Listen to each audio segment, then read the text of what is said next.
Bienvenue à tous dans le temps mort, l'émission qui décortique l'actu NBA. Aujourd'hui, on va vous parler de l'équipe la plus surprenante de toute la saison, le Miami Heat. Auteurs d'un parcours remarquable en playoff, les hommes d'Erik Spoelstra ont choqué la planète basket en décrochant leur billet pour les Finals. Et de quelle manière? Ni les Bucks, ni les Celtics, pourtant favoris à l'Est, ne sont parvenus à les inquiéter. En mission, Jimmy Buckets et sa bande sont bien déterminés à réitérer l'exploit et offrir un 4e titre à la franchise floridienne. Face aux Lakers du King, la tâche s'annonce herculéenne. Parviendront-ils à déjouer tous les pronostics? Eh bien, c'est la question à laquelle nous allons essayer de répondre. Vous êtes prêts? Let's go! Vous commencez à nous connaître. Que serait un épisode du temps mort sans un léger retour en arrière? Direction la Free Agency 2019. Au milieu des Kawhi Leonard, Paul George, Anthony Davis et autres Russell Westbrook, la signature de Butler à Miami était presque passée inaperçue. Le choix pouvait même paraître surprenant. Pourquoi Jimmy Buckets avait-il décidé de quitter un potentiel contender pour une équipe en pleine reconstruction? La réponse logique aurait été l'argent. Mais un an plus tard, nous pouvons affirmer que nous avons fait fausse route. Frustré qu'on ne lui ait jamais réellement donné sa chance en première option, l'arrière souhaitait avoir son équipe. Au diable, la duomania, Jimmy voulait être le go-to guy.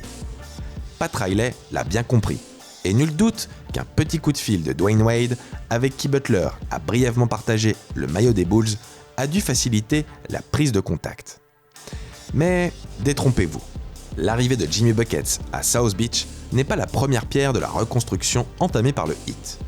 Voilà quelques saisons déjà que Pat Riley avance ses pions dans l'ombre, enchaînant les recrutements malins. Gâcher ses choix de draft, ce n'est pas vraiment le genre de la maison.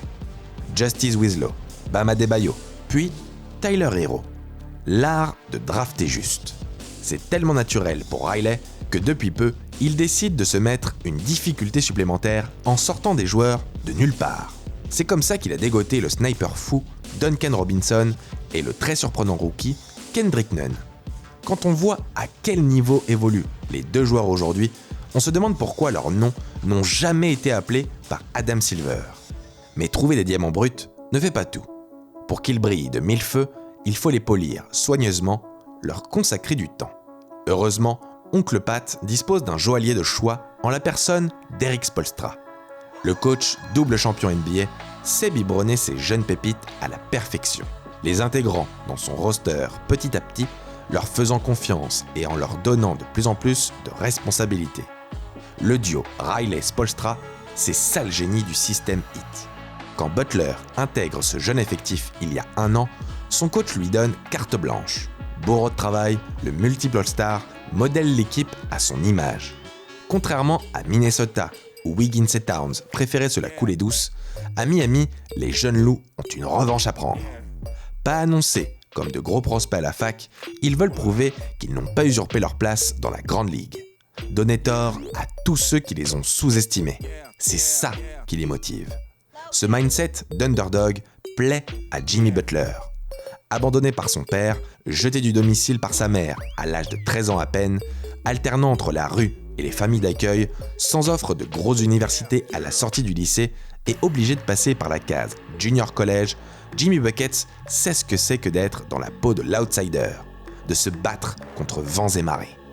C'est sûrement pour ça que la greffe a pris si rapidement. Soucieux du manque d'expérience de son effectif, malgré de bons résultats, Pat Riley décide de recruter des vétérans en cours de saison, quitte à sacrifier Justice Winslow. Encore un coup de génie. Qui de mieux que Crowder et Iguodala pour donner l'exemple? Parfaitement équilibré entre jeunesse et expérience, insouciance et professionnalisme, l'équipe passe un cap. Le Heat finit la saison régulière à la 5e place à l'Est, mais est à ce moment encore loin d'avoir montré la pleine étendue de son talent. Le déclic a réellement lieu dans la bulle. La coupure a stoppé net le momentum de certaines équipes. Mais pour Miami, ce contexte si particulier semble avoir permis à l'équipe de réaliser son plein potentiel. Tout au long des playoffs, le Heat n'a cessé de nous surprendre. Jimmy Butler est peut-être le MVP de la bulle, à la fois capable de prendre le match à son compte, puis de se mettre en retrait pour laisser ses coéquipiers briller. Il s'est mué en leader charismatique. Il est bien épaulé par Goran Dragic, que l'on croyait perdu à cause des blessures. Ces derniers temps, le meneur nous rappelle aux bons souvenirs de l'Eurobasket 2017. Le Slovène joue à son niveau de All-Star et enchaîne les grosses performances, passant de 16 points par match en saison régulière à plus de 20 en play-off, tout en maintenant des pourcentages plutôt propres. La jeune garde en profite également pour briller. Bam Adebayo est époustouflant. En plus d'avoir coupé l'accès à la raquette au double MVP en titre, il se paie le luxe de s'améliorer au scoring et au rebond. Tyler Herro, plus que d'avoir piqué une crise à 37 points au Game 4 des finales de conf, apporte une énergie folle en sortie de banc. Duncan Robinson, lui, continue d'envoyer du lourd à 3 points. 40% en moyenne avec le plus gros volume de shoot de son équipe. Tout simplement Thompsonesque. Il faut aussi souligner les efforts défensifs de Jay Crowder et André Iguodala qui, ensemble, comme on vous l'a récemment expliqué, sont venus à bout du Greek Freak. Plus globalement, c'est tout le collectif floridien qui est à féliciter. Attaque la plus prolifique de l'Est, box score la mieux répartie, 4e meilleure défense des playoffs, ce n'est pas un hasard si Miami a réussi à se payer le scalp des Pacers, des Bucks, puis des Celtics sans trop de problèmes. L'équipe est bien coachée, disciplinée et concentrée sur son unique objectif, remporter le titre. Dans la bulle, les Heatles ont réussi à se créer leur propre bulle. Comme dirait Jimmy Butler, I'm here for business. En revanche, cela suffira-t-il face aux Lakers de LeBron James et d'Anthony Davis? Comme nous l'avons expliqué dans le précédent temps mort, les Californiens sont donnés ultra favoris. Et il faudrait un exploit pour les priver du trophée Larry O'Brien. Mais les exploits, n'est-ce pas justement le fonds de commerce de Miami cette saison? Bon, concrètement, que pourrait-il faire pour remporter la série? Excluons d'emblée une blessure du King ou de AD, nous ne sommes pas là pour leur porter la poisse. D'abord, c'est évident, mais toujours bon à rappeler, Miami devra jouer à la perfection. Même Jimmy Butler le dit en interview. Pas de relâchement, chaque match est bon à prendre. Il faut rester concentré et surtout avoir la capacité de se remobiliser après un potentiel coup dur. Ceci dit, il y a pour nous 3 éléments déterminants qui pourraient permettre une victoire du Heat. Premièrement, le match-up Anthony Davis-Bam Adebayo sera certainement le plus important de la série. Bam va à la fois devoir essayer de scorer sur l'un des meilleurs défenseurs au monde tout en tentant de l'empêcher de marquer des paniers. Heureusement pour lui, il est l'un des rares big men assez forts et mobiles pour essayer de faire ça à minima. Contrairement à Giannis, AD pourra sanctionner le hit à longue distance. Il faudra donc régulièrement doubler sur lui, quitte à laisser l'un de ses coéquipiers ouvert à 3 points et faire le pari de profiter de l'adresse irrégulière des Lakers.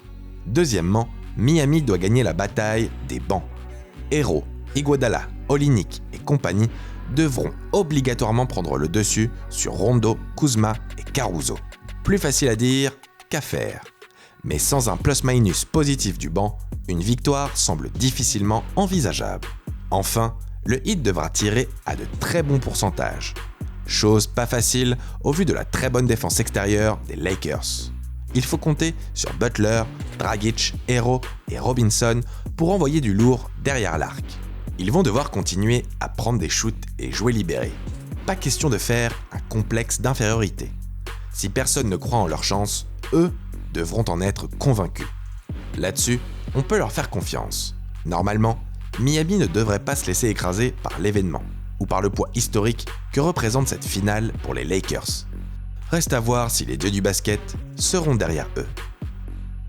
Alors, parviendront-ils à déjouer tous les pronostics? Au crossover, on n'y croit pas trop. Mais bon, on ne demande qu'à être surpris.